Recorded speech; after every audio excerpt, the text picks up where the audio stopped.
yet figured out how to record. Let me get through the roll really quickly, and I sent a chat.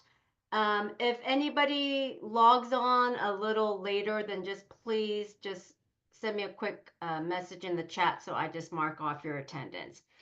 Okay, is Jacqueline here? Jacqueline? Yolanda? Yolanda? Melissa? I'm present. Thank you. Chow? Chow, are you here?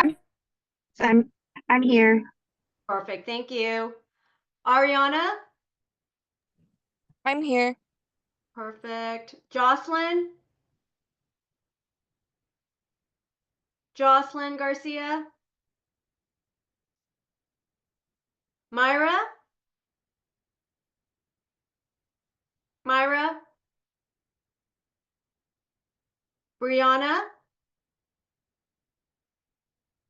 Here. Thank you. Sergio?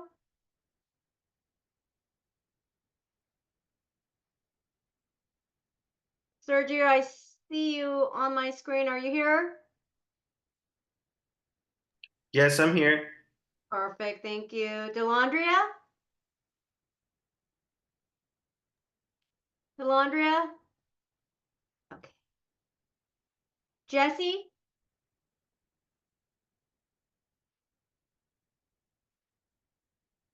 Carolyn? Here. Thank you. Sandra? Mendez here. Thank you so much. Gary? Gary? Right. Helena? Here. Helena? Thank you. Which one? Lisa? Helena Montgomery? That's me. Here. Okay, perfect. Lisa Montgomery? Here. Thank you. Give me 1 second. Virgiana? That's all I'm saying. But I know you're Here. like, Thank you. Brenda? you do it a different. Thank you. Tara? Tara? Present. Thank you, Tara. Carla? Carla Romero? Paula? Here. Isaac? Here, Maria? here, here. Thank you. Mariah?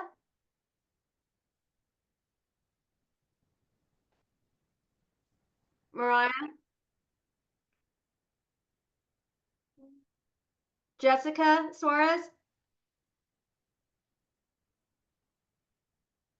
Jessica? Jacqueline? Here. Thank you. Elena? Here. I think you said Helena earlier, but that was the other Helena. Oh, okay. No problem. Thank you. Brittany? Brittany? Here. Thank you, Brittany. Leslie?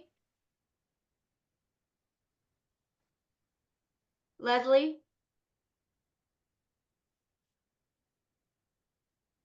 Okay, again, just if somebody came in a little later, please just Jessica Suarez. Sorry. oh, no problem. Okay, thanks, Jessica. I have you marked present. Thank you very much. Anybody else who came in who signed on a little later? Hi, Professor. Yeah, Yolanda Canales. Perfect. Yeah, Jesse Lopez. Gary Miller.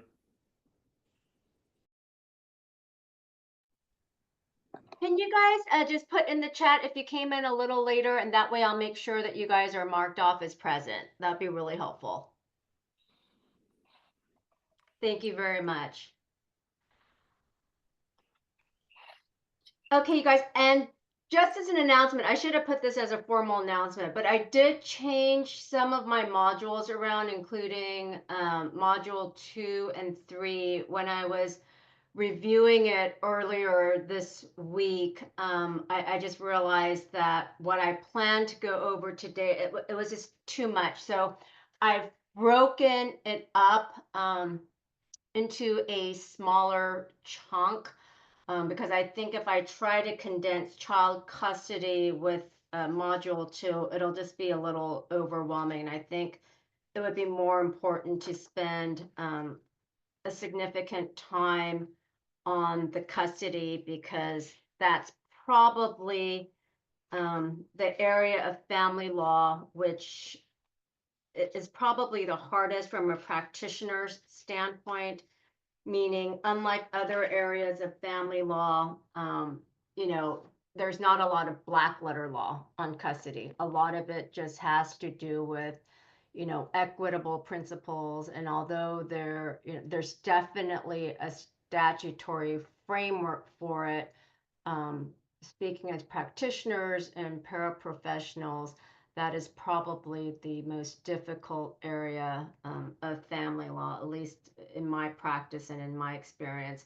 So it's the same material. I just broke it up into week 2. We're going to just focus on the parents and children. And then week 3, I'm going to focus more on custody. I think that'll just be easier for everybody if I do it that way. Okay, so we're going to start out with parents and children. And thank you for those of you who have reached out to me. I know there have been some issues with discussion boards and some other things. I have reached out to IT, and I don't know necessarily if discussions will be necessary since we're doing this Zoom online. And for those of you who have reached out to me, I hope that you have found that I am pretty hyper and I will reach back out to you guys. So you can email me at the SAC EDU and you can also text or call me again unless I am in court or somehow I can't, you know, take or call or your text message. I will, you know, I will do so as soon as I can. So again, this is my first time teaching as well. I'm so happy to be here, but there are going to be little kinks along the way. So I appreciate your patience and thank you guys for those of you who have reached out and let me know that there are some things that were missing on the modules and other things. The other thing is I tend to talk really quickly. So if I'm going by things too quickly or you can't hear me or as the night progresses, I'm getting tired. I've just been in back-to-back trials. Please stop me and say either go slowly or we don't understand this concept. And I'm happy to slow down again. My hope is that I can, if you guys decide that family law is an area that you guys are interested in, that you guys can jump right in and join a firm and be an invaluable part of that family law firm. Okay, so we're going to start out with parents and children. And again, this PowerPoint is a part of the module 2. So this will be in here. There's more in-depth reading material as well. And then I've put 2 basically outlines. One is just within the module, and then I put up a PDF version as well. And again, at any point, either during the class or after the class, you have any other specific questions, please feel free to reach out to me directly in any way, shape, or form. Okay. So the family code did go through a lot of restructuring in 1994. You know, family code is constantly changing. They just changed something in September 1st, changing how they calculate child support now. So it's a very fluid, moving body of statutes that are constantly being updated all the time. So probably the most recent significant change was in 1994. And this slide goes into the different divisions. And again, for practical purposes, I don't think you ever have to remember what those divisions are. For example, I don't think it's important to remember Division 11 of the Family Code deals with minors. It's easy enough to just go to the Family Code, you'll see the table of contents and you'll be able to see, okay, Division 11 deals with minors. I did put up on the announcement a link to the entire family code. Again, if for whatever reason you're bored and you want to read the family code, go at it. But it's pretty self-explanatory and you can go through the table of contents and it's fairly detailed. And my link should have a full copy of the family law code if you guys want to review it. So minors are important, obviously, because they're always, not always, but there are child custody issues involved and the rights and responsibilities of minors and what they can request, if anything, from the family law court as a minor and what duties are owed to minors, specifically your children, biological, adopted, or otherwise. So it is important to understand what the definition of minors is because in most circumstances, parents are responsible, financially, as well as for the health, education, and welfare of any minor. And the way that a minor is defined. I'm sorry. Do you guys see my screen? For some reason, do you see the B minors on here? Yes, we can see it. Yes. Okay, great. Thank you. I don't know why the little green thing came off. Okay, so 18 years or older is when you stop being a minor. And in the state of California, in its position of parens patriae, which is just a fancy Latin word, parents are responsible for their children until they turn 18 or are emancipated.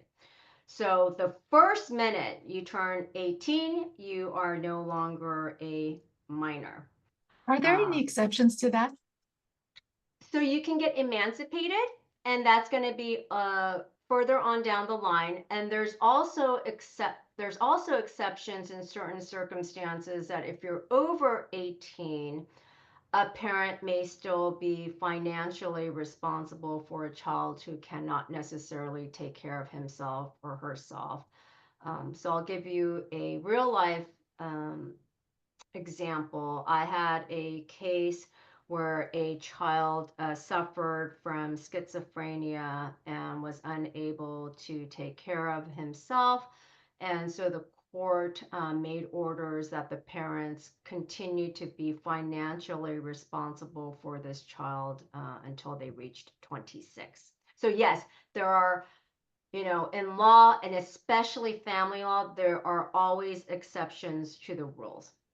Are there protected classes of disabilities that we can read up on that are covered?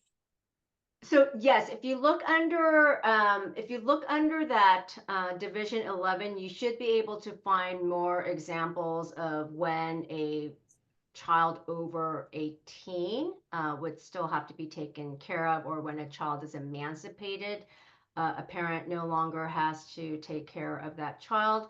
And there's also case law. So, with the statute, there's always case law that interprets the statutes as well. So family law is just rich with cases interpreting, statutes and, more exceptions upon exceptions upon exceptions. So there's no, what I would say, a comprehensive bright line of these are the certain categories of children.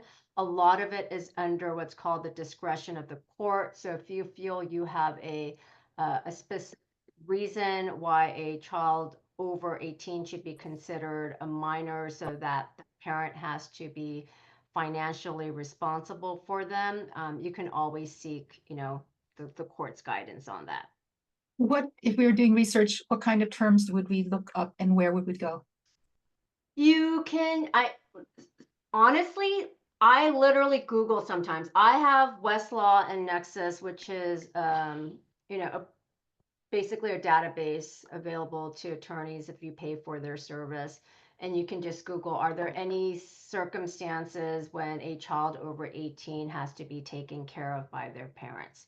So I don't remember if I went over this last week, But please remember in family law, this is state specific, meaning as a California licensed attorney, I can practice family law in California, but because I'm not licensed in Colorado, I would not be able to just go to Colorado and represent a family law case there. Number one, each state has very different laws, and California is unique in that we are a community property state, so it's different in other cases. So whenever you do research and you're trying to find examples, cases, or statutes that are relevant, please use the state as well. Like if you just do a general search and you don't specify it's for California, you may get information for other states which will not be relevant or applicable in California.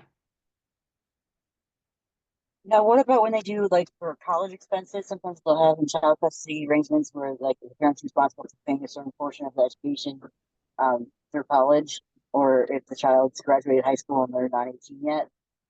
Would that be considered one of the unusual situations? So in most situations, a parent is not obligated to pay for any sort of college expenses. Now, if the parents agree and they want to put into the judgment for dissolution, father will pay for 50%, mother will pay for 50%. You can certainly put that in the agreement. But if one parent were to go to court and ask the judge, hey, dispute between me and father is unwilling to pay for college expenses, the courts here are not going to require any parent pay for college except college tuition, absent an agreement and absent one of those examples I gave. For example, in my real life case, with the minor who had schizophrenia, he was still going to college. And so part of the request by mom in my case was that father contribute towards the college expenses. So the court did make rulings because the child, under the judge's ruling, was deemed to be a child who still needed the financial support of the parents. And so college expenses ended up being one of those expenses that the judge decided that needed to be split. But outside of something like that, generally speaking, the court is not going to order one or the other parent to pay for college expenses, or frankly, any expenses after the child reaches 18 or is 19 and then graduates from high school. Okay. Thank you. Those are great questions. Thank you. Okay, so civil liability exposure. I'm sorry, did somebody have a question? Yeah, Yolanda? Professor, Yes. for the PowerPoint, do you just I see that you just uploaded the PDF version. Do you have the actual PowerPoint version? Because I find it to take notes, it's easier Oh, like that. absolutely. I will post that for both. I think I'm all the way up to 3. I will post the actual PPT version as well for all 3 modules that are up and on a go forward basis. Perfect. Thank you. Of course, after class, those will all be uploaded. Thank you. Mhm. Okay. So for One civil question liability, also, Professor, yes. excuse me. So are we skipping through all those modules, or you just haven't loaded them yet? So are we going 1, 2, and sum up 3, and then jumping to 10? No, I don't know why that 10 keeps jumping up. So 1 was last week, 2 will be this week, 3, I mean, ultimately there will be 8. I know I've been having some issues with 10. So 1 is just from last week, and everything for 1 should be uploaded now. Module 2, I uploaded today. Hopefully everything is up now, and then 3 as well. Oh, it is just Right. a computer thing. When it lists all the documents for you, it's sorted by title, so it's out of order. It's just Oh, like okay. alphabetical order, so you just have to sort it a different way or just search for it.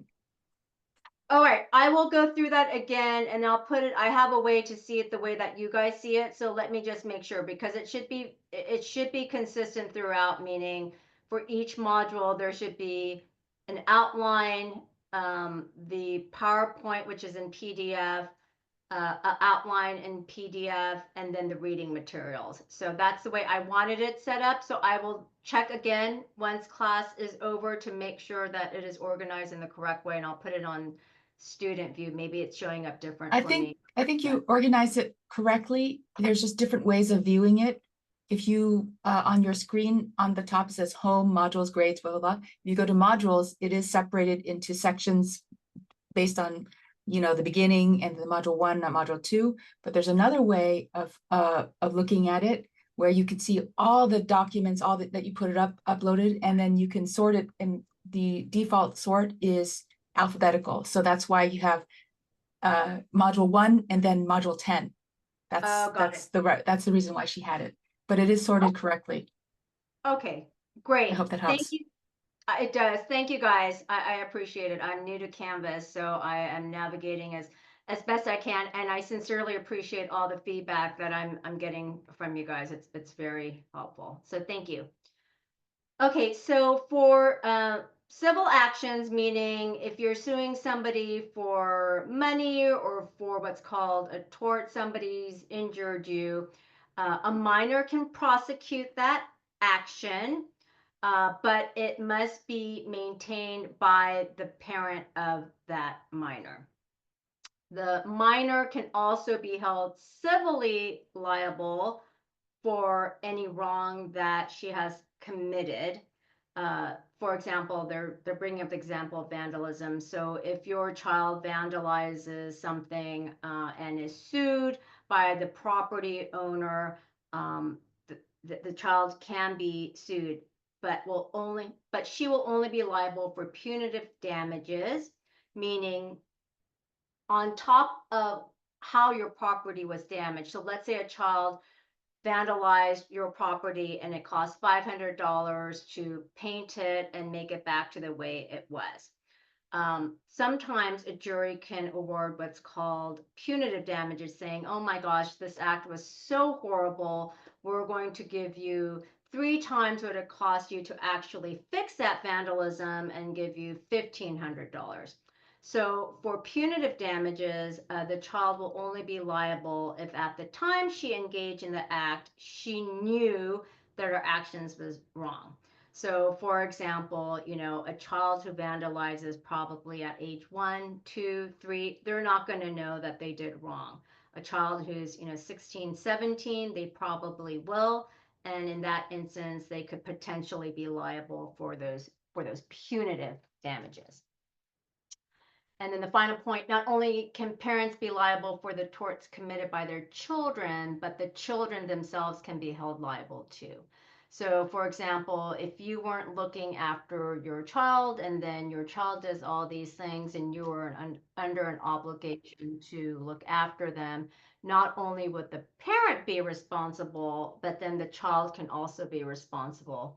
And I know recently, well, not that recently, but in that Michigan shooting with Ethan Crumbley, they also, I think it was the first time that state criminally prosecuted the parents for the criminal wrong doings of their child. Okay, so again, just more on the civil liability. Before a parent can be held responsible, it must be shown that the parents previously became aware of the habits or tendencies which made it likely that the child would misbehave. So for example, if you know your child just for whatever reason loves to go around the neighborhood and vandalize, and you've been told by several different neighbors, hey, your child keeps vandalizing, and the parent does not do anything to ensure that the child does not vandalize, then this is the example that they're giving. So, if it was something just completely errant and it happened once in it never had happened before and the parent didn't know about it, then it's less likely that they're going to be held liable. So the evidence must show that they, meaning the parents, had a duty as a reasonable person to restrain the child from the use of the implements in question.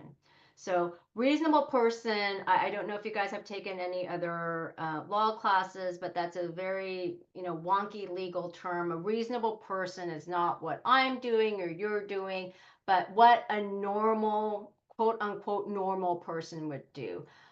So they try to think, okay, what would a quote unquote normal person do in this situation? Would a quote unquote normal parent, after being told for the 100th time that your child keeps vandalizing, should that parent have known that this child was going to continue to do, such acts?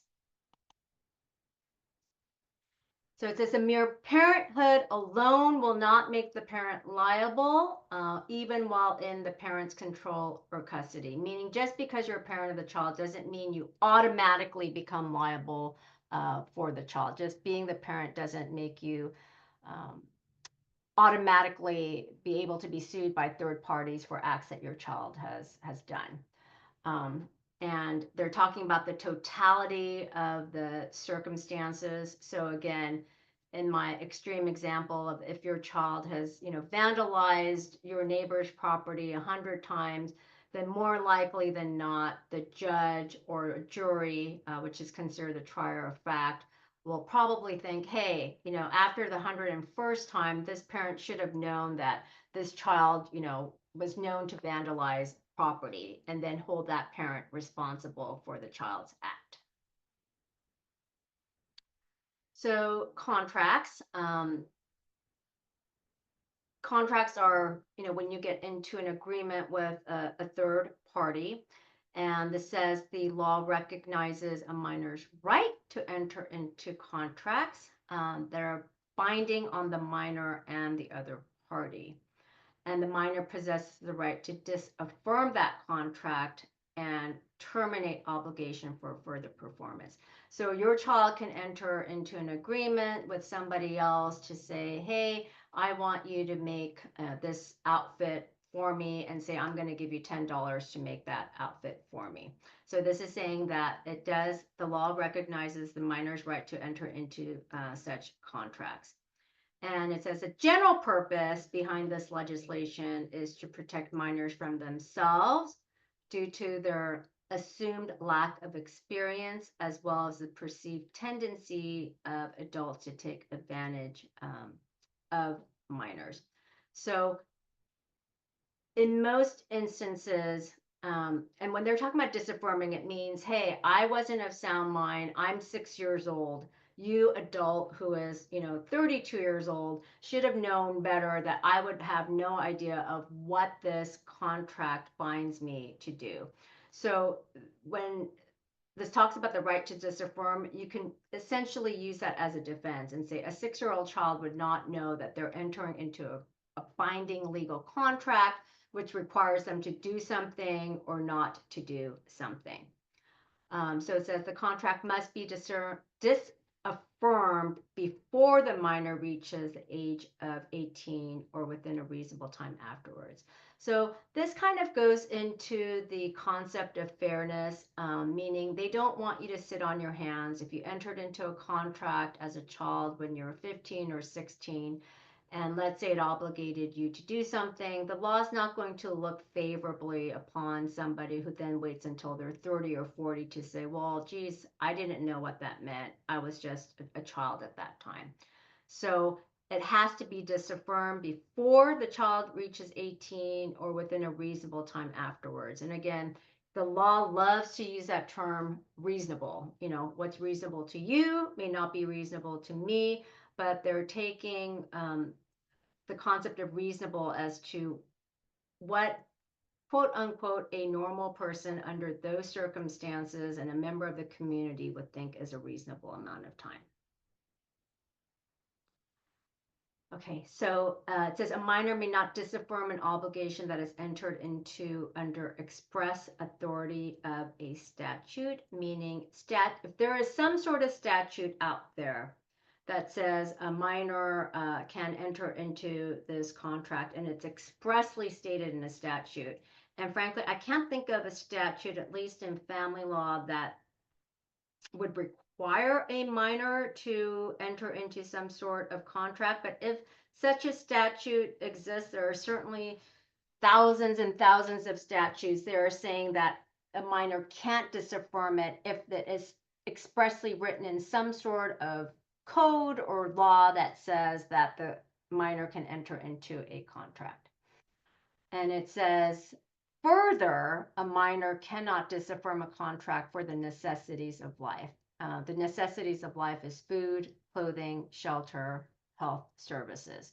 So if a minor enters into a contract to get food or clothing, shelter, health services, he or she cannot later on say, hey, listen, I'm just a child. I didn't know anything about this. They're going to essentially deem a contract for these topics, food, clothing, shelter, and health services, as valid.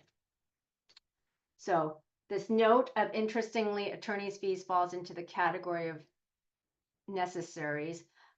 You'll find, because most of these laws are frankly written by attorneys, attorneys will always try to safeguard their fees. This is what I have found out. It's a little unseemly. I know in family law as well, it's one of the few areas of the law which allows attorney's fees to be paid through any source. So for example, on a summons for a divorce petition, it will say you cannot change health insurance, you cannot, basically sell anything, you can't do anything. You have to kind of keep everything status quo. You can't change health insurance properties, you can't essentially remove all the monies from your bank accounts. But what it does say in that summons is, but you can take out monies and you can, basically deplete savings contracts if you need to pay for attorney's fees. And again, I think frankly that's because, most laws are written by attorneys and we always try to safeguard ourselves. So I find that attorney's fees will always fall under some sort of necessaries, or there will always be a carve out of an exception of paying your attorneys. That's an exception to any other type of rule. Also to ensure that if you need an attorney, you have, and you're able to pay, then they want you to be able to get representation. I think that's another reason why attorney's fees, there's usually a carve out for attorney's fees. Okay, medical treatment. So a minor may consent to medical or dental care without first obtaining the consent of a parent or guardian. And this consent is specifically not subject to disaffirmance. So before a minor may give consent, he or she must meet the following criteria. So the minor has to be 15 years or older, be living separate and apart from the parents or legal guardians. And this is a parenthetical note, regardless of the duration of the separate residence and with or without parents' consent. And finally, be the sole manager of his or her financial affairs, regardless of the source of the funds. So if these, I'm sorry, did somebody have a question?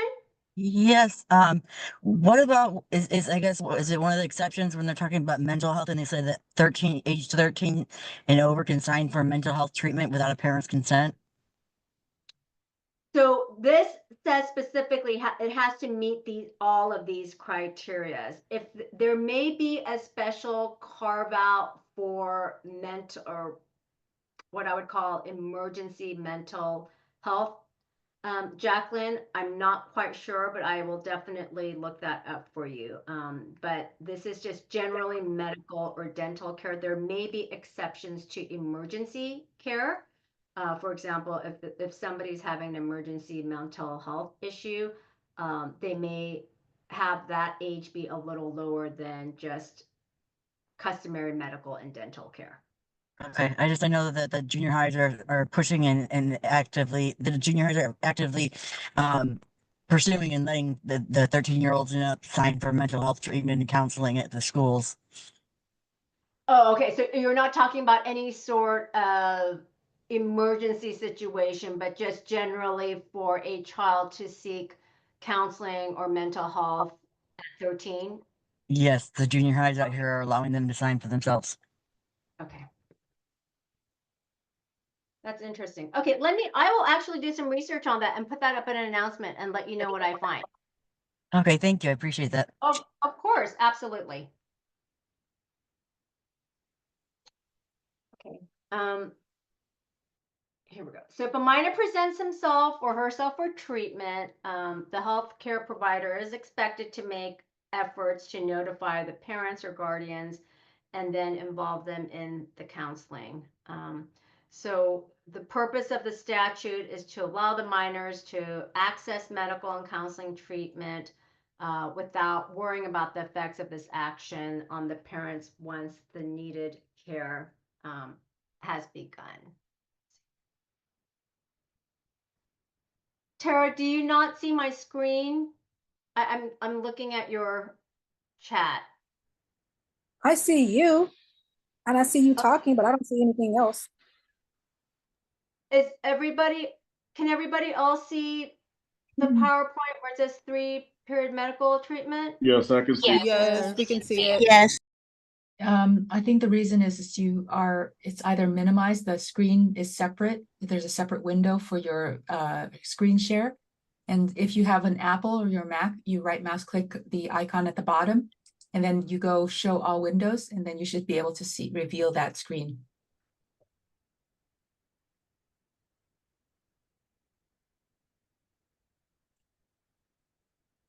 Okay. Hope that helps. Okay, Tara. Yeah, if you continue to have issues, this is all within the module, but hopefully you'll be able to figure it out because I don't think it's anything on my end. And then if you have any questions after the class, just feel free to reach out to me. Okay. Okay, so emancipation of minors, I believe Helena asked if there are exceptions to when a parent is responsible for a child outside of them being a minor. So emancipation is one of these. So emancipated means that you are basically tethering your ties as a minor to your parents. So in order to become an emancipated minor, one of the 3 circumstances must be present. The minor has entered into a valid marriage. He or she is on active duty in the armed forces or has received a declaration of emancipation pursuant to the Emancipation of Minors law.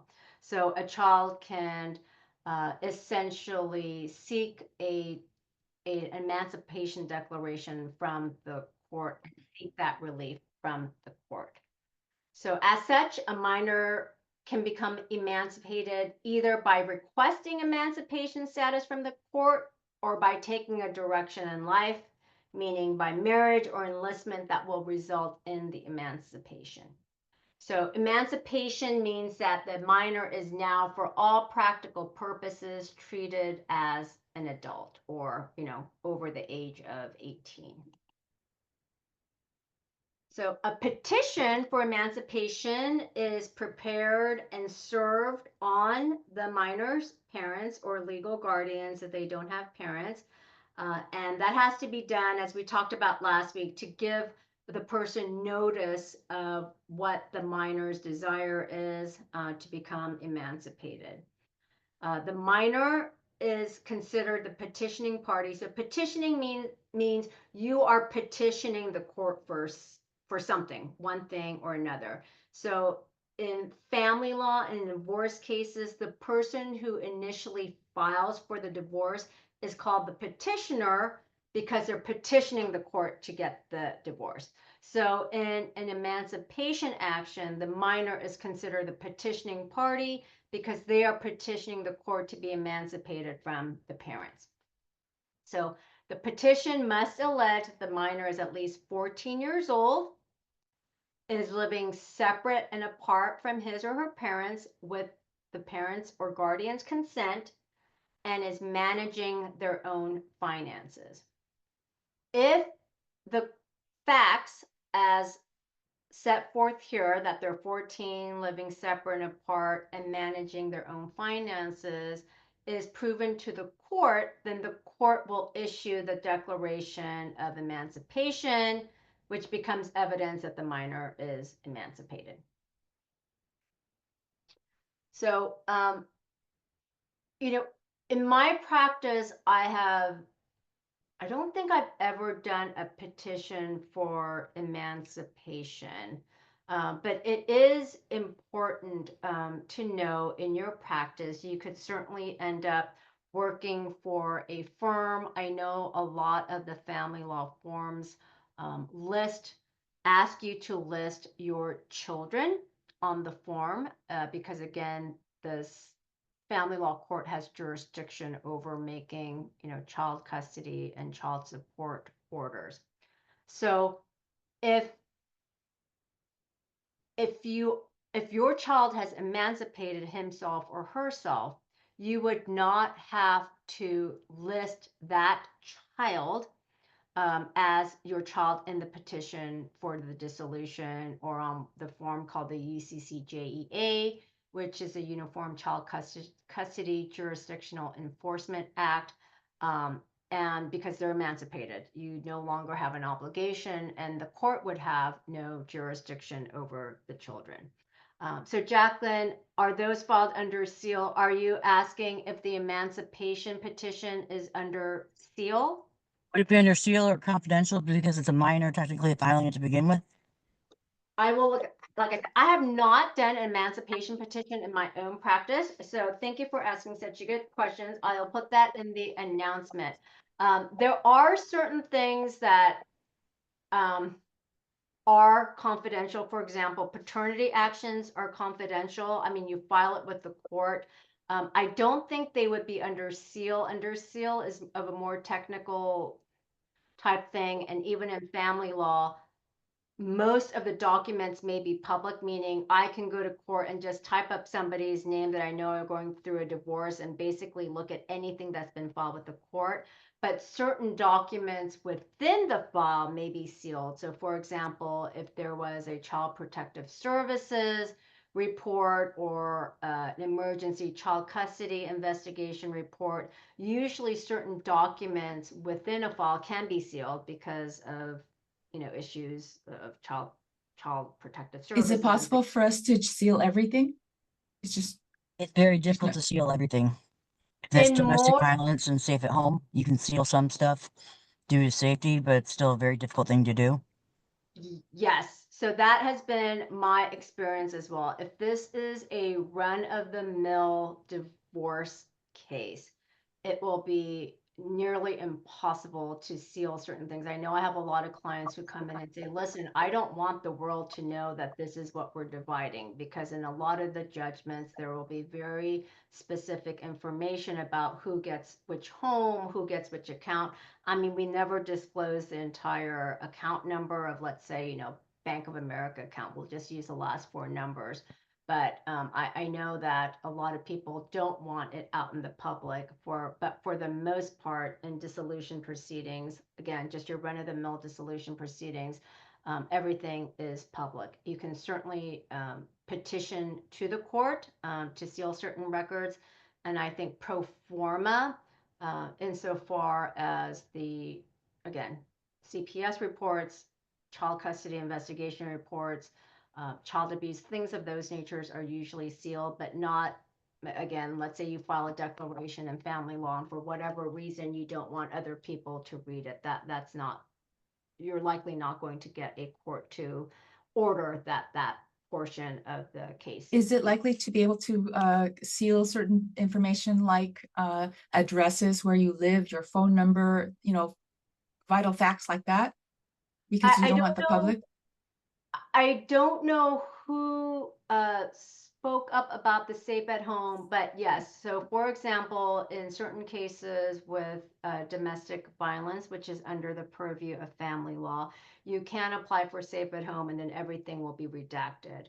Again, I would say in 98% of my cases, everything is public. One way to kind of safeguard your phone number and your address, obviously, if you have an attorney, the attorney's information is on all of what I call the birdcage. So anything that has, person's name, address, phone number, on judicial counsel forms or on pleadings or in discovery, if you have an attorney, it's always the attorney's information that's on there. It's not the actual litigants. May I And say something about Safe at of Home? course. I'm actually participating in the Safe at Home program. Everything's Oh, not sealed or redacted right away. You actually, they have a real hard time when you go to try to do it past tense, but you can file new stuff under seal. And then you can use the Safe at Home PO box address that they give you. The courts and schools have to accept the PO box that they give you, so that avoids like having to put your physical address down. That's like their preferred route as opposed to sealing. right. I've never, even with my clients, and again, it's a little different because as an attorney, obviously, I'm not using my client's address. So I get to redact it because of that Safe at Home. If you're in pro per, yeah, I would imagine that's a little harder because if you're putting, you have to put something down unless it's like income and expense declarations, you're going through like child support services. I know they do the redactions for you. They actually give us a PO box that's the Secretary of State's address, and that Okay. like, the courts and everybody has to, and banks even have to accept that as their physical address, even though it's a PO box, and it's the Secretary of State's address because they're the agent of service. Understood. And this is just because you're in per, I'm assuming, right, Jacqueline? Meaning Well, just you don't have any this legal one? document, I can always use the PO box address, like to maintain confidentiality. You can also use Right, a pseudonym. right. But you represent yourself or in that, well, Yes, I don't and mean, most of those I don't mean things to I have have you. Yeah, you represent don't me. have, sorry, I shouldn't have asked you. I wanted to know. So again, from my perspective, because obviously I'm an attorney, I have my clients, whenever I file anything on behalf of my clients, it's my information. I don't use my clients' information. And for my clients who are participating in the Safe at Home, I get to just do my own redactions because of the Safe at Home designation. So I obviously it would be different if a person represents themselves in the redaction, but you bring up the fact that you can put in the PO box or some of the Secretary of State to be the agent for service of process for you. Yes. Okay, so I will find out if emancipations are what is considered a, again, so they're called confidential. I'll find out if the emancipation are confidential. I don't think it's just considered under seal, but they may be considered confidential, meaning even if you know a child has obtained an emancipation decree, if you go to the court and type up that minor's name, it may be confidential so that the member of the public can't see it. So I will put that in the announcement once I find out the answer to that question. And again, if you guys have any other questions that I don't know, I will always be honest with you and say, hey, I don't know that off the top of my head, but I can certainly find out. So please, again, feel free to email, text, call, put it on the chat, whatever it is you need to do, and I will get the answers for you if I don't know it. Okay? Thank you. Of course. So Division 12, Division 12 of the Family Code concentrates on the rights of the parents vis-a-vis their minor children. It also addresses the issues of paternity and methods for determining the parent-child relationship, and then the termination of parental rights. Some of these issues are within the exclusive jurisdiction of the juvenile courts, which is different than family law. I do not practice in the juvenile court. There's a lot at stake, and the few juvenile cases that I have handled, frankly, it's just a little bit too much for my heart. There's just it's just a very, very, in my opinion, a very hard area of the law with a lot of cases having to do with significant child abuse. I mean, I certainly see issues with domestic violence, not only between the parties and the children, but the juvenile dependency court takes it to a whole nother level. But you know, the practitioners I know who practice in the area, you know, very big hearts, and they try to do the best that they can for the children who are going through that process. Okay, so parentage. Parentage actions are confidential. So if you are in a relationship, have a child, but we're not married, in Orange County, you will be given what's called a P, as in paternity case. And those you will not be able to view on the court's website unless you actually represent one of the parties. And here in Orange County, if you're an attorney, and you know, I don't know if you're a part of the attorney's firm. So for example, if you're paralegal, if the court would allow you to have access. But as an attorney, what I do is if I need to go look up a paternity case, I will give them my bar card, my driver's license, and then the name of the case. And then they'll just confirm that I am in fact an attorney representing one of the parties, and then I can access the court's computer to look at the files I want. But without that, it is confidential. You cannot look up paternity cases. And even if any of you guys ever go to court, you'll see that outside of each department, in most counties, and especially in Orange County, you'll see a list of the cases that are going to be heard that day and that afternoon. And if it's a paternity case, it'll literally say confidential and they'll black it out. And in most instances, those are the paternity cases and cases having to do with parents who haven't been married and have children and maybe seeking some sort of judgment relating to custody. So quick question, a way to have a blanket, you know, black out all the information is just attaching paternity to your case. You can have, you know, both a divorce and paternity together in one case, and then it will black out everything. If you were married and had children, you could not file under paternity. So paternity is only applicable to those parties who haven't been married and have children.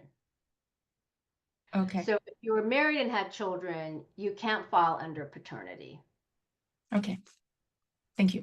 Of course. Okay. Okay, so the code commences inquiry into parentage by recognizing a conclusive presumption of parentage of spouses to whom a child is born while the spouses are cohabitating at the time of conception. So what this means is if you are together at the time a child is born, the courts will assume that the spouse is the, well, obviously in this case, it would be the husband, is the parent of that child. I have had cases where I represent father, and father is convinced that even though they were married, you know, wife was having an affair, and this child is not the father's child. Fortunately or unfortunately, if the parties are married and they have a child during marriage, that parent, father, will be presumed the father of that child. So there's an exception here, assuming husband of the woman giving birth is neither impotent or sterile. So, you know, if this goes into litigation and father/husband can, you know, conclusively prove to the court, hey, I'm sterile, here are all my medical records, there's no way I could father this child, you can rebut that presumption. But outside of something like that, the court is going to say, okay, we understand that you think this is not your child, but insofar as making, support orders, custodial orders, we are going to assume that the child is yours. So it says, interesting, if a wife who is living with her husband enters into an extramarital relationship, becomes pregnant from the affair and gives birth, her husband will be regarded as that child's father, regardless of the reality of the situation. Yes, so even if, I'm sorry, did somebody have, Tara, did you have your hand up? I do. I have a question. So when you're talking about parentage, are we speaking only of minors? So if an adult had a paternity claim, would it still be private or would it be public? So, I think I kind of confused, my fault. I muddled the matters a little. So parentage has to do with if people are married and have a child, the court and the law is going to presume that those married people are the parents of that child. A paternity case, what I call a quote unquote paternity case, relates to a case, let's say there are two people, they never got married, but they have a child.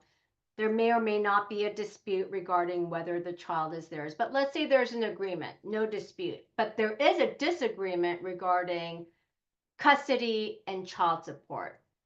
In a paternity case, meaning the people were never married, have a child, there's some sort of dispute regarding the child. That case, the paternity case, will be confidential and the public cannot get that information. Attorneys can. Each county is a little different. Like I said, here in Orange County, if you are the attorney of record for one of the parties, you can access the file, but a member of the public cannot access the paternity cases, which is different than parentage. So again, my fault, I kind of mixed up the two concepts, but paternity cases are confidential and you cannot look those cases up as a member of the general public. Does Thank that answer you. your question? Of course. Thank you for the question. And you know what, you guys, I think this is a good time to take our 10-minute break. So let's plan on logging back on around 7:10-ish.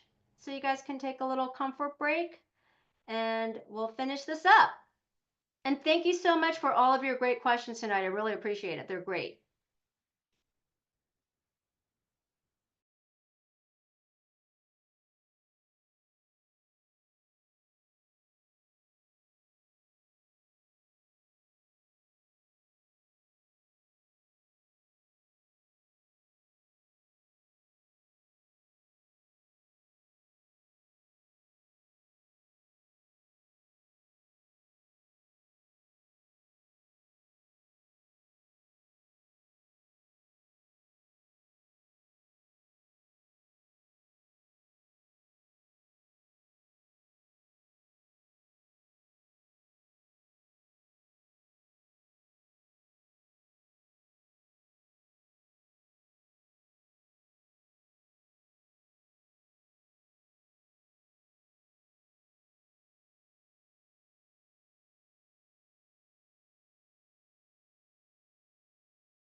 Hey everyone, let's get back at it. Hopefully you guys can still see my screen. Okay, so here are the ways that a father-child presumption can generally be rebutted, meaning the father can say, no, this is not my child. And there are two ways in which that can be done. So the husband can use biological tests to rebut the presumption if he brings a case to do so within 2 years of the child's birth. So these time limits are very important in law. For those of you who are already working in law firms, I'm sure you know that, law is very time sensitive. We have all these statute of limitations and when things have to be done by what time. So, these time frames are very important. You'll be of great assistance as a paraprofessional to the attorney you're working for, or ultimately, if you end up practicing law yourself, you'll find that, all lawyers, all law firms are just always calendaring everything and making sure we're calendaring when due dates are and when things have to be done by. So, again, a father can rebut the presumption by taking a test, a DNA test, but has to do so within 2 years of the child's birth. Or the wife can use biological tests to rebut the presumption if the case is brought within 2 years of the child's birth and the wife provides an affidavit stating the identity of the actual birth father. Section 7541 of the Family Code also offers potentially other relief under these circumstances. So this section of the code would authorize the court and judicial officer to disregard the presumption that a child born of the marriage is those parties' child. If the evidence produced by the use of the blood test demonstrate the husband is not the child's father. So if there's blood test and it proves it's not the father, then the code would allow the court to say, okay, you've rebutted the presumptions. And it says, however, there are restrictions on the use of the statute, such as the very strict time limitations, again, within 2 years of the child's birth. So the husband must file his notice of motion for genetic testing within 2 years of the child's birth. If he waits beyond the 2 years, he will always be the child's presumed father and will be treated accordingly. So what that means by treated accordingly, for the most part, it's going to be financial obligations. So if you are presumed to be the parent, whether that's a mother or father of any child, the code actually states that you have a financial responsibility to your child. So if, a father has waited and sat on his hands and waited 3 years and said, wait a minute, I don't think this child is my child, I want a paternity test. So sad, too bad. The court's going to say you waited too long and now you're presumed to be this, the parent of the child. And along with that goes financial responsibilities. So if mom decides to file an action by herself, or hires an attorney, or goes through Department of Child Support Services to establish a support order, that father is going to be presumed the father, regardless of whether or not he believes that he is the father, and he'll be under the financial obligation to take care of the child. The wife may also avail herself to the code section, typically to refute a natural father's attempt to gain recognition or to refute the child's father. So, an example would be if wife knows the husband she was married to is not the father, and let's say for whatever reason, the father then wants to exercise custodial time, and the wife doesn't want the her husband to exercise custodial time with a child that she knows is not the child, then she can also file this paternity action, essentially to prohibit her husband from trying to exercise custody time or legal custody, meaning making decisions about the health, education, and welfare of the child. But again, she too must bring the motion before the child's second birthday. So again, these timeframes are very important. There are hard and fast rules. Of course, there are always some sort of exceptions, but for the most part, this isn't something where you want to wait 2 years and 1 day. It's always best to file a reasonable time before literally the last day that you can do so. I know in my practice, I try to file things, not on the day of. I mean, sometimes there are strategic reasons to do so, but if you get a client into the office and they're like, our son or daughter is going to turn 2 in a week, those are the types of things that it's important for you to, either maybe your attorney doesn't know and you took this class so you can tell him, or you have the initial conversations with the clients. You can say, hey, listen, you need to do this right away. Because you're going to potentially run out of statute, and then you will be forever not forever, but until the child turns 18, you'll be either financially responsible for this child, or you may be responsible for parenting time. So it's really important to remember that 2-year time period. So the husband must file his notice of motion for genetic testing. I'm sorry, I think this was already done. Okay. So, I'm sorry. go ahead, please. How long has this family code section been in force? Like how many years? Is it last 20 years, last 30 years, 40 years? Do you know? So if you go, I posted the family code section on the announcement. And for any sort of statute, and I believe the resource that I cited to, it will show the legislative history and it'll say the effective date and the last time that it was revised. So I don't know specifically as to when this code was enacted. Generally in 1994 was when there was a huge overhaul of the family code divisions and statutes, and there were a lot of different renumberings. But for each code section, you can go to that specific code section and it'll tell you basically the history of it and when it was the most effective date. Thank you. Oh, you're very welcome. Okay.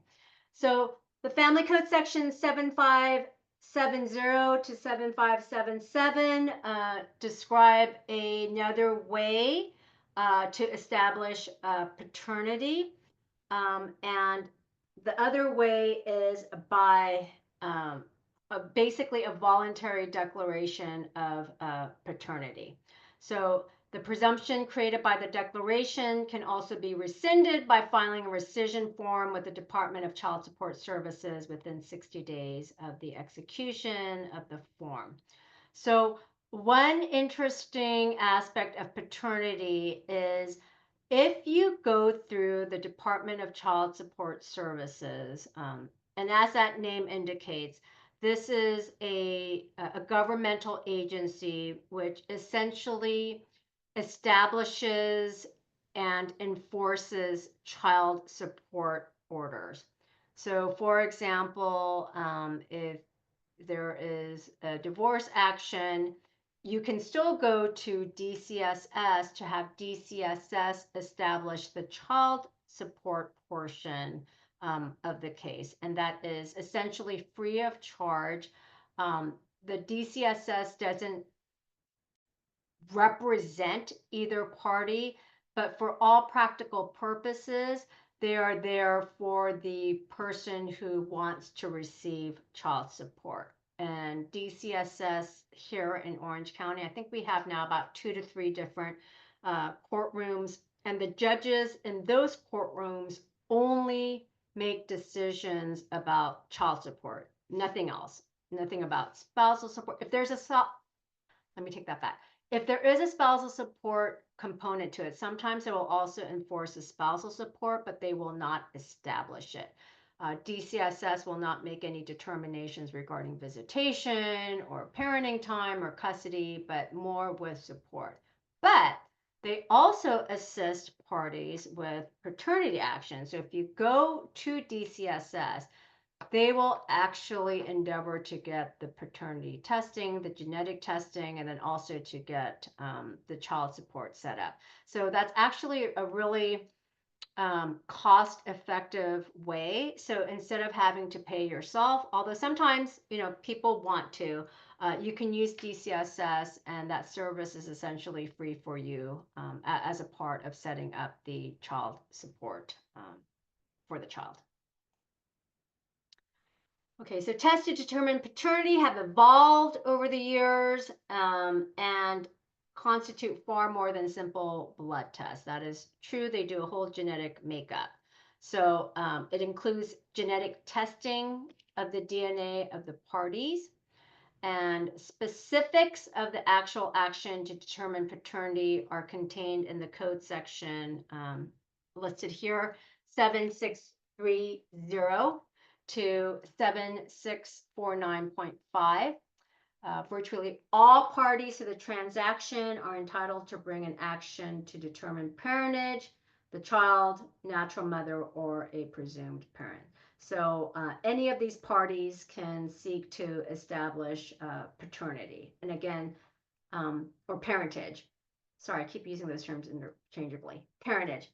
And the reason why this is, again, important is because if a party is deemed to be the parent of a child, along with that comes obligations, including financial obligations, obligations to look up for the health, welfare, education, and well-being of the child. So, once parentage is established or you rebut that presumption, there are a lot of other legal obligations that would come with that.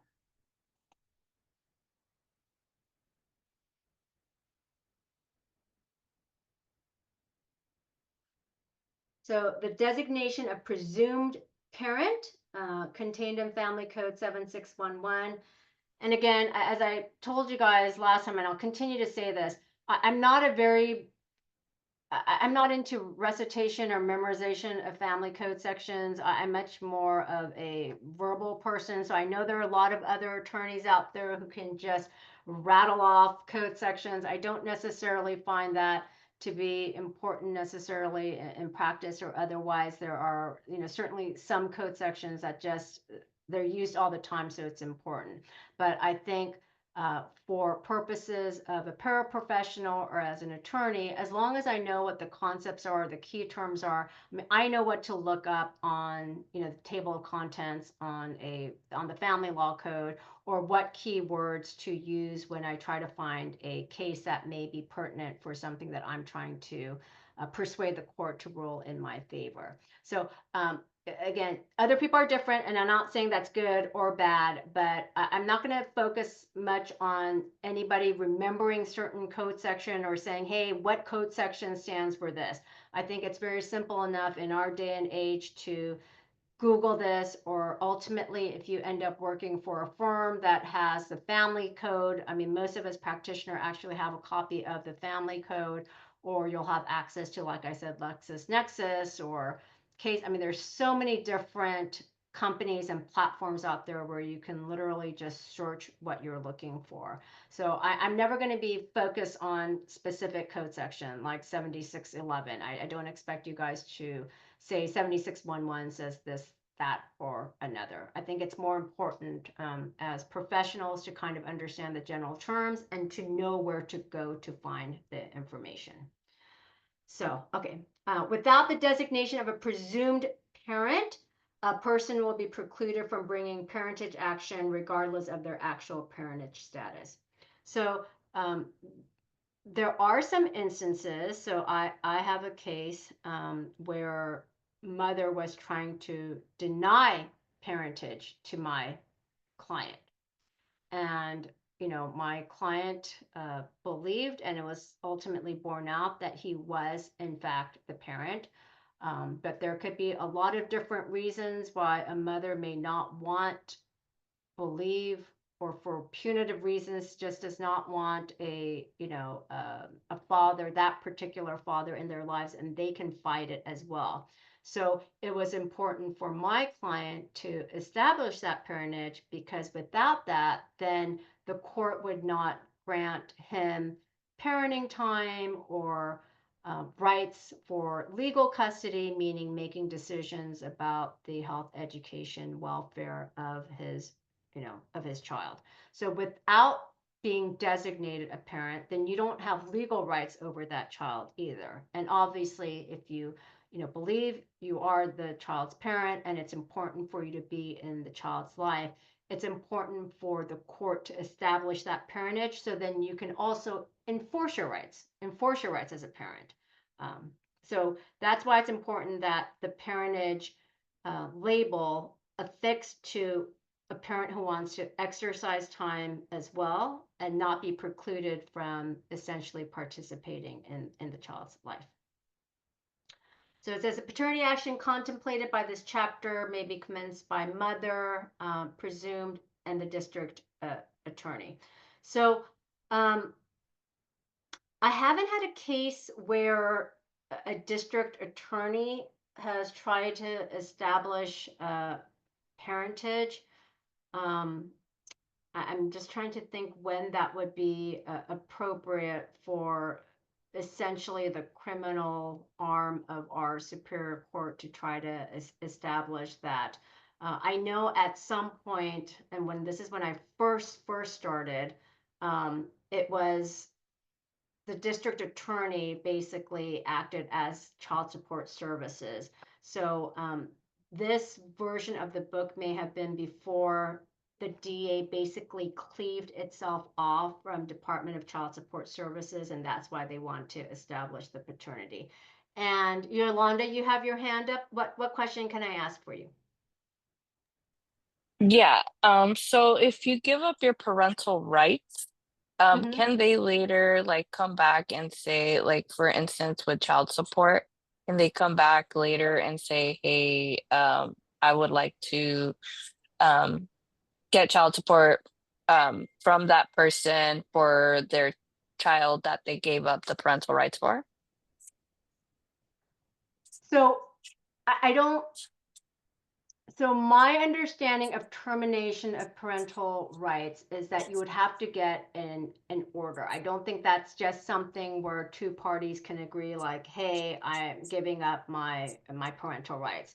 So even if, let's say you give up, let's say a parent has what's called sole legal custody or sole physical custody, that doesn't deny or deprive the person who has sole legal and physical custody of getting support from that parent. If you terminate your parental rights and it's done through an order, then as these slides are saying, you cannot then go after that person for support. There may be a gray area that if there was a support action pending, meaning let's say a parent's rights was terminated on January 1st, 2020. But on January 1st, 1999, there was a support action that was pending with the court. The court may say, well, from January 1st, 1999 until the point that the parental rights were actually terminated, we can still try to seek support from that time period. But anytime after, if a court has actually made a determination that parental rights has been terminated, you would not be able to go to that parent to seek support at that time, nor would that parent have a right to seek any sort of parenting time or custodial orders or to try to get legal custody. Oh, okay, thank you. Oh, you're very welcome. Okay, so maybe we're going to find out. Okay, so the termination of parental rights, that's covered in Division 12 of the Family Code. That division will also address the issues of paternity and methods for determining the parent-child relationship. and then concludes by discussing the termination of parental rights. So Division 12 of the Family Code will delve into these sections, but again, once and if you guys end up working for a family law firm, I have found while the code is very helpful as a skeletal background, a lot of the code and the interpretation of the code is fleshed out by the litigation. Because, you know, you would think, oh, this is what the code says. It's very simple. It's never simple. With each code, you will find that there is so much litigation between parties trying to parse out the words, or what exactly does this mean, or what does that mean? So it may seem simple. Some of the codes are not simple. There's just worded in such a convoluted way, it just begs more litigation. So if you guys are interested, just for your own, you know, edification about the termination of parental rights, again, I have put up a link to the entire family code, and then you can look up Division 12 that will discuss in detail the termination of the parental rights.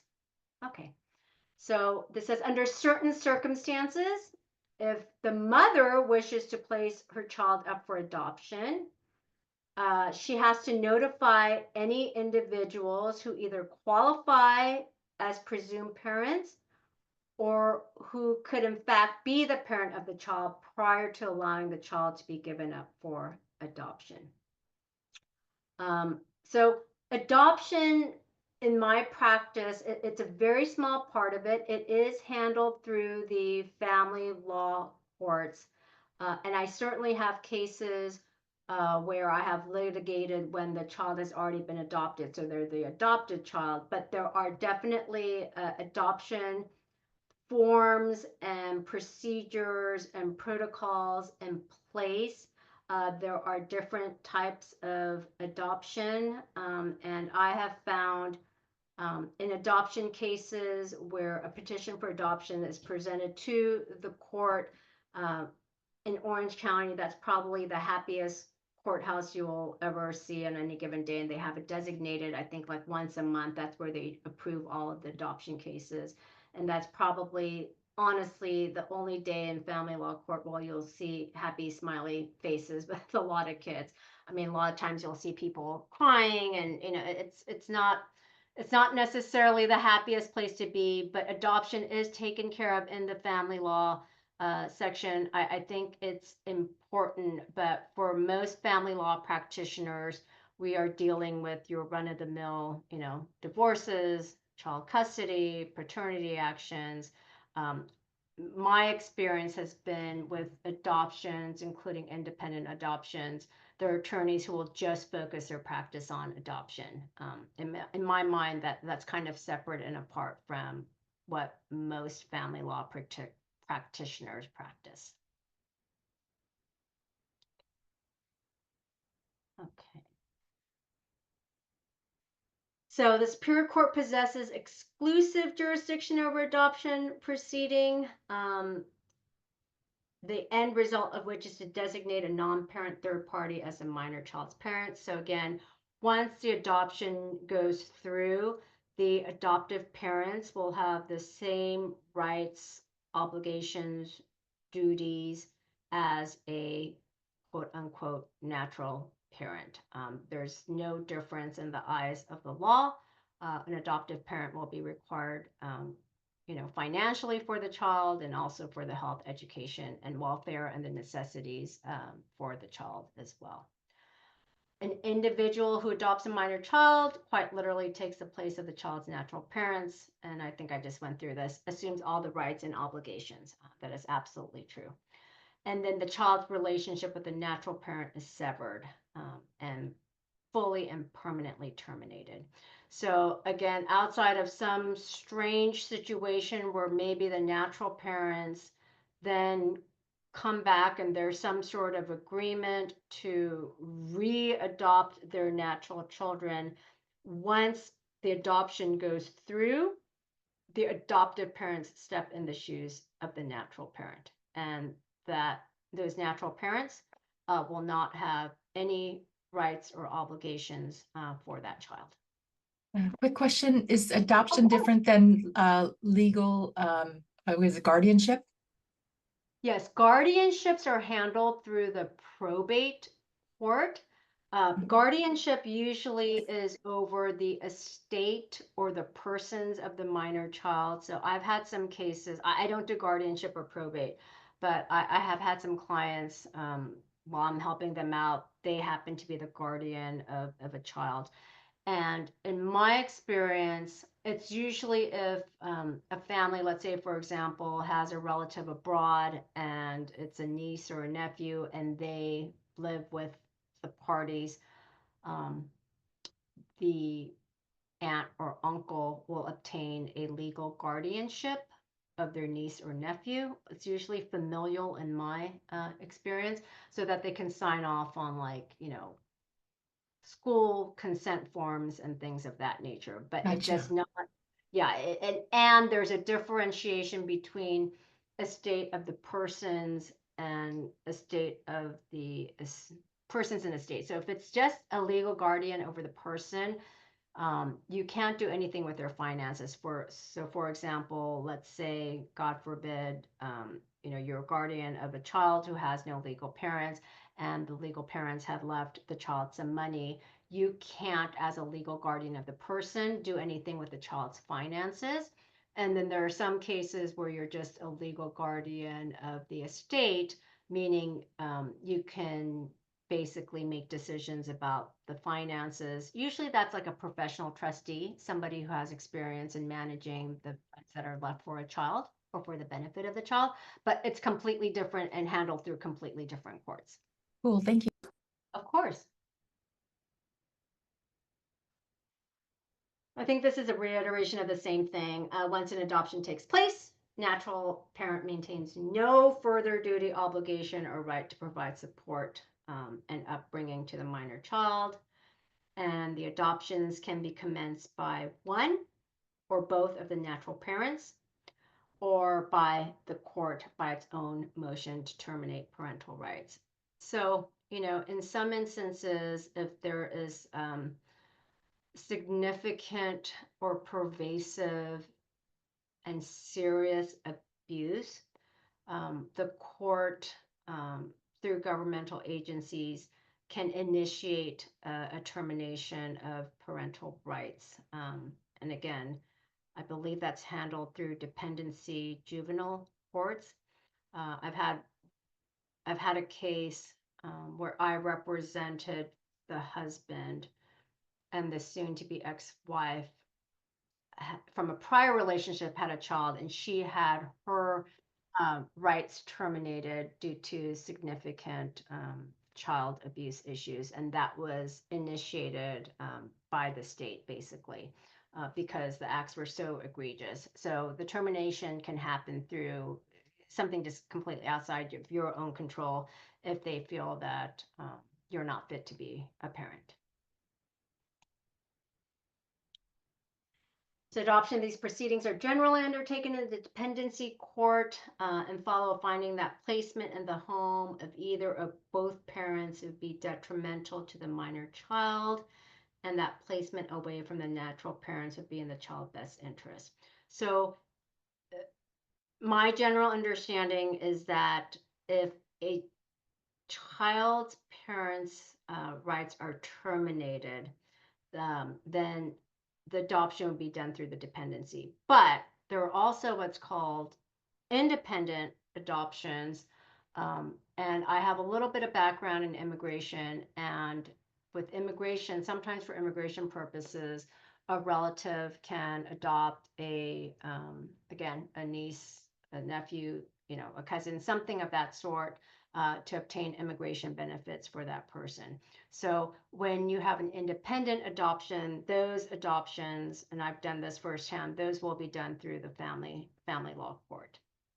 But if it's terminated through dependency or the juvenile courts, then the termination and the adoption can be taken care of in that one courthouse.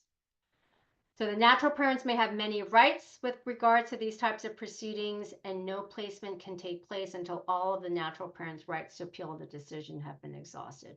Obviously, if a natural parent is contesting the termination of the parental rights, it's important that anyone who is affected have notice of this. Obviously, that will likely be very heavily litigated.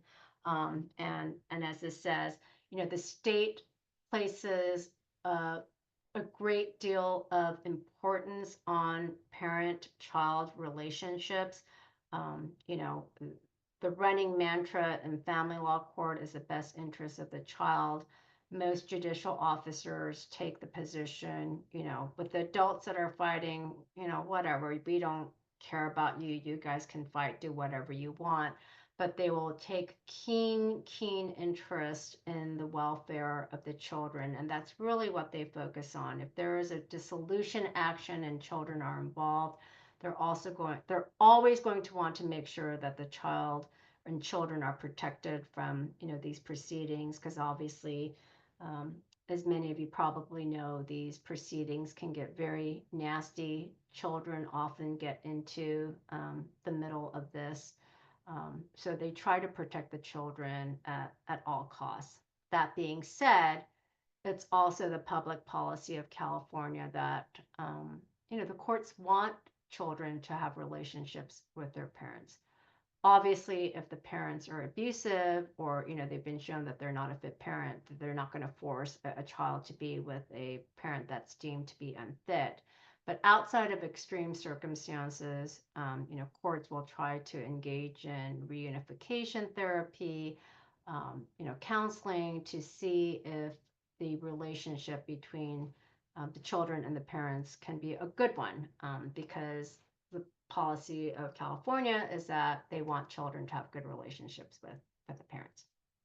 So it says the process can be very lengthy, but it protects and preserves the relationship between the natural parent and his or her child as much as possible. Again, and that's mainly because it's a policy of the state of California to essentially ensure, to the extent possible, that children and parents have a good relationship.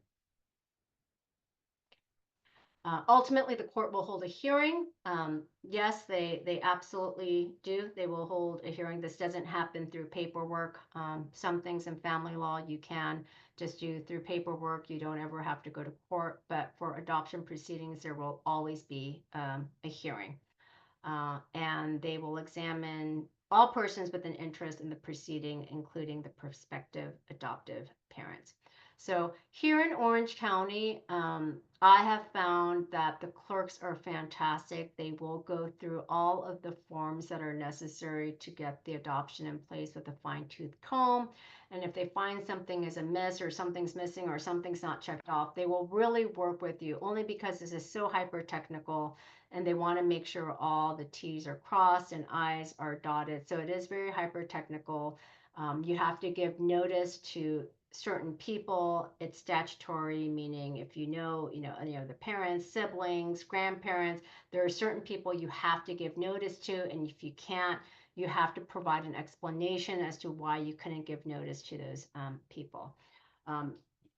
Just depending on whether or not it's an adversarial proceeding, meaning if somebody contests the adoption, and luckily all of my adoption hearings have been uncontested, meaning everyone's on board, everyone's happy about it. It's very pro forma. They will just ask the kids if they're old enough, do you want this adoption? And the children will say yes. And they'll ask the prospective adoptive parents, is this what you want? And they'll say yes. And again, for the most part, if it's uncontested and it's some sort of familiar or independent adoption, it's a very happy day in family law court. The judges usually have stuffed animals for the children, and it's really actually one of the small portions of family law that can be really nice and heartwarming. So if it's contested, they will ask more questions. They'll find out the reasons for it. And again, it's because they want to try to preserve the relationship between the natural parents, if at all possible. So the family code specifically grants birth parents a right to relinquish their child for adoption to a licensed adoption agency or adoption department. So the code will say, hey, birth parents, you can relinquish your child for adoption, but it has to be to a licensed adoption agency or an adoption department. I think somebody had a question about this. So the code does grant birth parents the right to terminate and relinquish their child. The birth parents also bear the right to designate the person or persons with whom they want the child placed by the department or licensed agency. So the birth parents will have the right to designate whom they want. So child abuse, this is always a very sad part of family law. It happens more than I like, but it does happen, and this is probably the saddest part of what I do. If there any suspicion of child abuse, that will fall within the jurisdiction of the juvenile court, dependency court. They're kind of used interchangeably. If the abuse is severe enough, that is where it will go.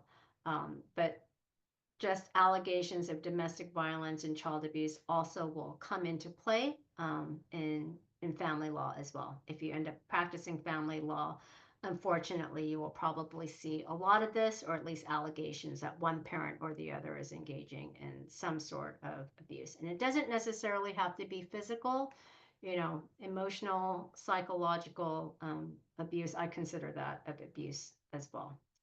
So a minor will be declared a ward of the court, meaning then the state takes over. Basically the parental rights are terminated. If the child has suffered, or there is a substantial risk that the child will suffer serious physical harm inflicted non-accidentally upon the child by the minor's parent or guardian. So then the state will take over essentially for the child.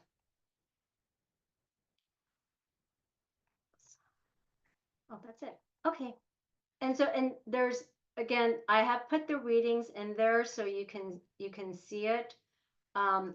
With child abuse, it dovetails into family law as well. I have a lot of cases where there will be an anonymous report.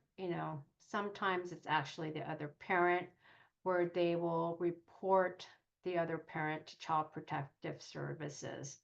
And depending on the allegations made, I have many, many cases where CPS is involved, and they will, depending on the allegation again, at a minimum, they will usually call both parties.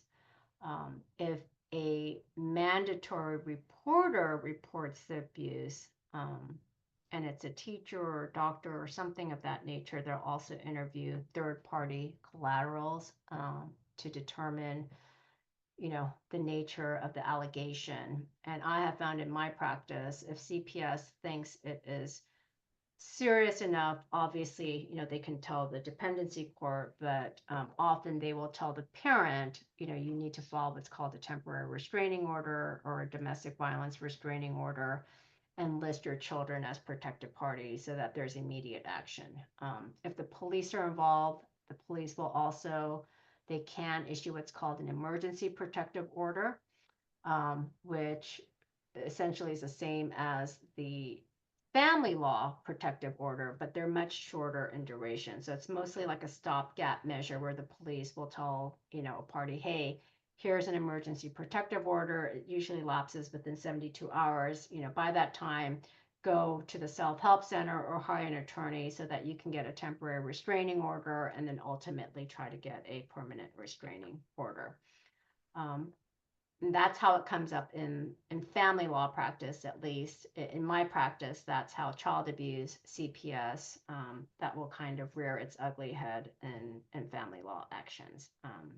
So I am going to be posting a quiz as soon as we log off for the day. You'll have until next week's class, and I think I've given you guys 3 chances, and I'll take the highest grade. There's 10 questions worth a total of 20 points. Again, this is open notes. I don't think, rarely do you have to memorize things. And I just want you guys to kind of get familiar with the terms. And I picked out the things that I think are important for just practical purposes. But if you have any questions, let me know. For those of you with accommodations, I am aware of it. So I will bear with me a little because there's just some internal things that I have to do. But if you run into any problems or something happens, please reach out to me. It's just because I'm trying to work out the kinks and get it right for you guys. But I will accommodate, obviously, everyone who has sent me accommodation material. So we're ending a little early today, but if you guys have any questions, again, you can ask me now and everybody else can log off, or you can email me, text me, call me. I'm here to help in any way possible. Okay? Are there any, quick question, are there any different strategies for making any of the information through the divorce process private? So for example, any kind of unusual strategies for doing that? Like, for example, if you attach it to another thing like, you know, child custody or anything at all. Have you ever heard of anything that will protect the information that goes between the two parties? So if you Protected from the public, I meant to say.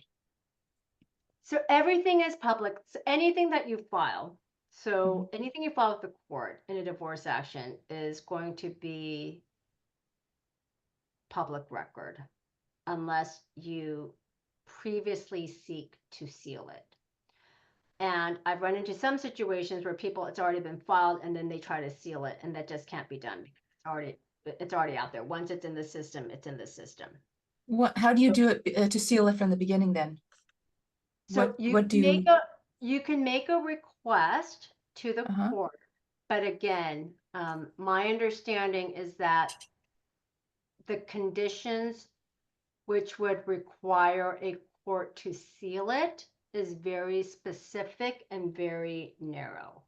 I don't think it's just, you can say, hey, I just don't want people to know my address, because a lot of people have privacy concerns. That's the concern. I believe that there is a specific judicial counsel form where you can request certain items be sealed. But for example, if you were to file let's say you're going to get divorced, you're getting ready to file your petition for dissolution. I do not believe that there is a way to seal that initial document that you have to file with the court to start the process. There may be other things because of privacy issue. There could be a variety of reasons that you request the court to seal it, but I would, as an attorney, make sure that before I file anything, I get some sort of ruling from the court saying, okay, I want to file these documents. And so I want the court to make a ruling beforehand to ensure that these stay out of the public view, so that if somebody literally goes to the court and just types up your name, that they don't get to see whatever has been filed. So don't wait until the back end. What is that filing called? What is that thing called that you were describing? I don't know. I don't know. I'm talking generally, so I can reach out to you direct. I'll email you directly if there's an actual specific form. But everything in family law, it's either through the judicial counsel form. Some of those forms are mandatory, but everything else, any other type of request, and we'll get through this as we go through the class, but it's initiated through what's called the FL 300, which is the request for order form. And that is just basically the general template where you can ask for any order. So on that FL 300, the usual things are on there, like, custody, support, other things, attorney's fees, but there's also an other box, and you can check that other box and say, hey, Got you about that. Yeah. Gotcha. So, so can we just use attorney privilege in order to get the information? So for example, the idea is, going through the what is it, the safe at home thing, you're using the PO box of the state of California. In that case, in something like that, you can use the mailing address and contact information of your attorney to shield you, to have privacy. Is that possible? Well, I mean, if you have an attorney, everything regarding addresses, phone numbers, it will be your attorney's information. So what I consider the birdcage. So on the first page of any document, so if you look at like the FL 300, it'll have your attorney's information. Let me stop screen sharing right now, and let me pull up my form so you kind of know what I'm talking about. So hang on for 1 second. Bear with me, because I don't want to accidentally show something that has a client's name on it. Hang on for 1 sec.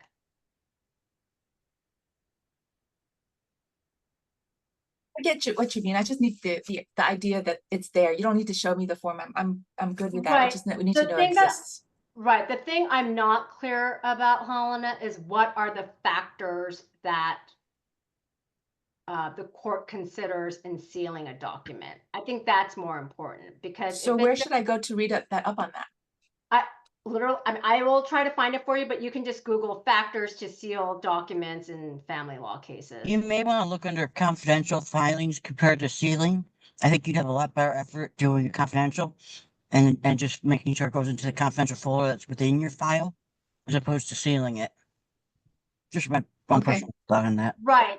Right. So, and I know pro forma, most courts, especially here in Orange County, will always keep confidential CPS reports and emergency child investigation reports. I mean, that just seems to be without even requesting it. They will just kind of say, okay, and of course, we're going to deem these files confidential.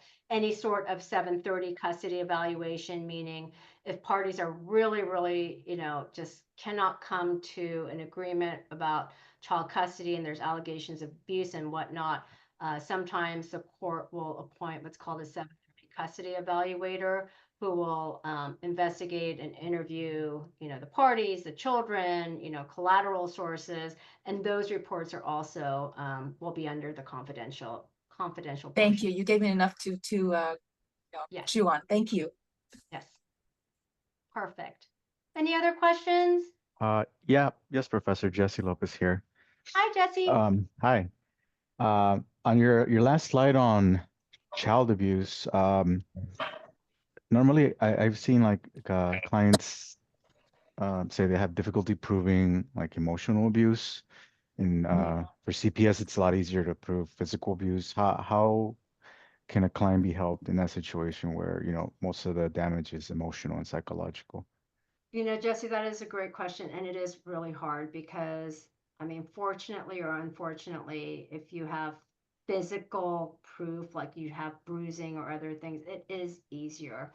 I have found, insofar as emotional abuse or alienation or things of that nature, I mean, you just essentially, what I tell my clients is you have to get a 730 custody evaluation, which is sometimes not always feasible because it is super expensive and it's very time consuming and it's very intrusive. And I certainly would never want to go under a 730 custody evaluation because they really, they're nitpicking at things. And I think if you were just a happy couple and you maybe fight once in a while, they'll blow it up into something sometimes bigger than it actually is. Right.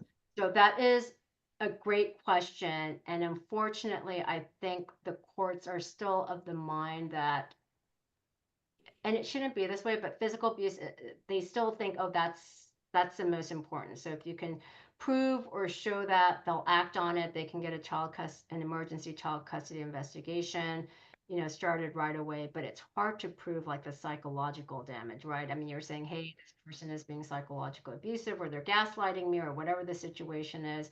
I have found that type of abuse actually causes more long-term damage. Not that physical abuse is ever any better by any stretch of the imagination, but there are some very toxic parents out there And I'm not minors counsel. There's a whole slew of, people here in Orange County who are great minors counsel who just represents, the children. That's another way that I've noticed some of the judges like to figure out what's going on. They'll appoint counsel for the minor. If one of the attorneys for the parents jumps up and down enough and says, hey, this child wants to be heard, they're saying X, Y, and Z, and I know you're not going to believe me because I'm the other parent saying it. So some of the judges here in Orange County really like to appoint minors counsel, so that attorney represents the child, and hopefully then that attorney can get to the bottom of it and report to the court like, yeah, father or mother is doing X, Y, or Z to the child. But practically speaking, it's really hard. It's really hard and it's really expensive. And even if it's happening, sometimes you can't prove it because the person is really good at being, usually they're narcissists. And I'm not a mental health care professional, but I've been doing this long enough that you kind of, it's like the same kind of characters and they're very good at what they do. And then they can mask it and they can be good for a little bit of time so that they can fool people. And you would hope people who are at the level where they're doing 730 custody evaluations, they can kind of see through that. But, it's hard. I mean, that's all I can do. Practically speaking, it's hard. I've had good luck on some cases, but I've had some cases where I thought, oh my gosh, this person just didn't get it. And it's the children who suffer. And CPS, frankly, I think they're so overwhelmed. If they don't see something like right away, and usually you have some sort of notice that they're coming. I mean, unless you're a complete fool, you're gonna, put on your best face, right? They're gonna clean up the house. They're gonna do everything that they can. But it's just, I don't think there's enough resources to try to kind of drill down and get to the bottom of it, unfortunately. So I wish I had a better answer, but yeah, No, it always helps to figure out the kinda- reality of things. yeah, you're kind of screwed. I'm sorry to say, but it's not a good situation. I just, in family law, I find, most of the judges probably don't want to be there. And I understand who wants to hear people scream at each other all the time, right? So it's just, I just feel like there aren't a lot of resources put into family law, although I think it's like the most important thing because it's your lives, it's your children's lives. I mean, there are very, very important issues that are decided in family law. And I just don't talk about you just mentioned who wants to see people screaming at each other. Actually, I'd like to see the proceedings and how it goes. Is it possible for us to go there and watch? The public is always welcome. So you guys can go there are a couple of family law courts in Santa Ana. So Judge Bell, Judge Claustro, and Judge Lowe are in Santa Ana. And I think Judge Bell, I just had a trial with her. She's on the 6th floor on C-17. Another good courtroom that you guys, if you just kind of want to get a good understanding, Judge Perez in the family law court in Orange at 341 the City Drive across the street from the Orange Block. He only does domestic violence. So if you just tell them that you're an observer, you should be allowed to sit in there. Is there a place where they list all the when proceedings occur and which judges are assigned and where they are located? If you go onto the occourts.org website, I believe there's something called like cases on calendar. And I'm actually specifically looking for courts in the Northeast in LA, in the Pasadena area. You can usually log online and see the cases on calendar, and you can also go online and go into the courtroom and appear online. Courtroom appear, you said? You can go into appear for the hearing online as a spectator even. If you go into like the courtroom details, they'll give you like the directions on how to appear for the different departments. Oh, I mean, we can actually see it online as it occurs. Not all cases, but a lot of cases. Cool, thank you. I know what I thought with LA. I'm sorry. Aren't all the children's cases, aren't those sealed? They don't allow people to come into those cases unless they're parties to the action? Dependency and juvenile, I believe that is the case. I don't believe for juvenile and dependency you can go in. Just family law cases, what I would consider your run-of-the-mill family law cases. Here in Orange County, those courtrooms are on the 6th and 7th floor, and Judge Perez is on the 1st floor. Those you can go into unless there is a emergency child investigation, and anything that is confidential, they'll close the courtroom and nobody can go in there for those things. So usually, again, with their child custody investigations, or CPS, or somebody is testifying, they will close the courtroom.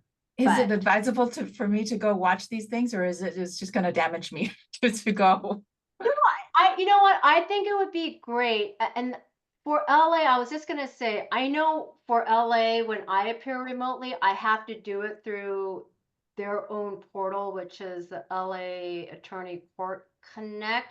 I wasn't aware there was a way for the public to just log on, but I'm sure you can call the clerk's office and find out. But I've always appeared. I've had to sign up before I could appear remotely in LA.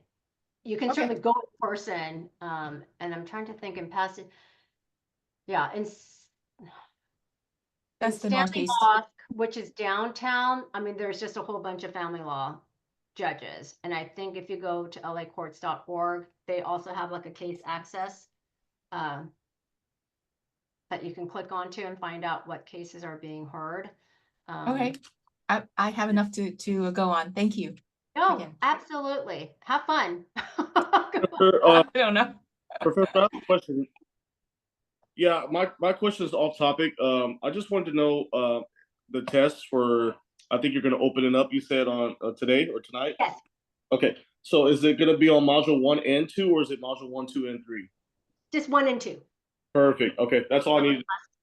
Oh, thank you for sticking around to ask. Yes, that's it. Thank you, Professor. I appreciate you so much. Oh my gosh, thank you. Thank you so much. You're great. Oh, thank you guys. Hi, I have a question. I had that question too, so thanks for asking. Of course. I just want to know if I was marked here. I showed up a little late. I think I'm like one of the first ones that gets called. So I just want to make sure. My name is Jacqueline Aleman. Okay, Jacqueline, and then did you send me? Yes, I see you on the chat. Yes, you will definitely be marked as present. Thank you so much for waiting to ask me. Thank you. No, it's okay. It's course. okay. I was actually interested in the conversation too. So. Okay, perfect. Thank you. Bye bye. Bye. All right, good night. Good night. Thank you guys. Have a wonderful rest. Hi, Professor. I was late as well. My phone had died, so I was waiting to get in the beginning. Okay, Delandria. Okay, I have you down. Thank you so much for Yes. waiting. You're welcome. No problem. Thank you. Okay. Bye. Bye. Hi. Hi, Professor. Tara. Do you have any questions? Yeah, I have a question. It is course. this is it relates to the material, but I had a question about, say for instance, for when it comes to paternity, and you want to file a paternity suit, and you're an adult though, is it still private, or are the parties' names and stuff all disclosed? No, any sort of paternity. So, when you say you're an adult, I mean, so if you, I'm not saying you, but let's say a person was in a relationship with another person, and then the two people had children. Everyone's name in that paternity suit is confidential. No one's name will show up anywhere. No. Just say that a adult person, the child wants to file a paternity suit for the parents. Is that private? So a person over the 18 wants to establish parentage with somebody. So they're already 18, but they want to try to establish parentage They're after they well turn. over, yeah, they're well over 18. Yeah. And what would be the purpose of that? Like, what are they trying to accomplish? There was something when the child was younger, and they thought that they weren't the parent. Okay. But it turns out that through DNA, and I don't know what was wrong with them blood tests years and years ago, but it turns out through DNA that they are. So that in that case, you want to try to reach out to the parent. just to establish a relationship and say this is me, or are you trying to? And when I say you, I don't mean you, Tara, but is this in this situation? Is it because that person wants some sort of like back support, or just some sort of like a personal relationship with that It parent? may be all of the above. Okay, so insofar, I will do some research on that, but my basic understanding is the purpose of the paternity is to be able to have the parents either establish like custody and parentage so that they can start exercising time, and or somebody may want to establish that so that they can get financial support, right? Because they're like, hey, this is your child, I want financial support. But if the person is over 18, that person would not be able to ask for any sort of financial contribution, nor would the one parent who has been established, I presume, request support back to when the child was less than 18. If it's more just to establish a relationship, like, hey, guess what, I'm your child, I don't think you have to establish a parentage action.